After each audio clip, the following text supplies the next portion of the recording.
Sir வணக்கம் sir. வணக்கம் sir. நான் பல்லவரத்துலேருந்து பேசுகிறேன் சார்.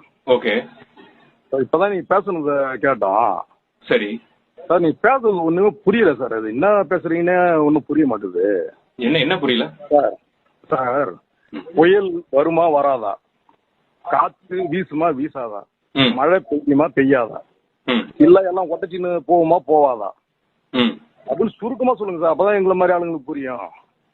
அதை விட்டுட்டு நீங்கள் என்னன்னா உயர் காற்று அழுத்தம்ன்றீங்க, தாழ்வு மண்டலம்ன்றீங்க, தென்மேற்கு திசைன்றீங்க, வலுவெழுக்குதுன்றீங்க, அப்புறம் கிலோமீட்டர்லாம் சொல்றீங்க. 100 கிலோமீட்டர் 90 கிலோமீட்டர்ன்றீங்க. இதெல்லாம் வந்து இப்போ ஏதாவது புரியுதா சார்? இப்போ என் பையன் நாளைக்கு புயல் அடிக்குமா அடிக்காதா, ஸ்கூலுக்கு இருக்கா இல்லையான்னு சொல்லிட்டு என்கிட்ட கேட்குறான். இல்ல புரியுற மாதிரி நீங்க ஏதாவது இல்லை சார், புரியுற மாதிரி சொல்லுங்க சார். சும்மா காற்று அழுத்தம் தாழ்வு மண்டலம் வலுவெழுக்குது இவ்வளவு தான் என் மனசுல இருந்த பாரமே குறைஞ்சி போச்சுப்பா.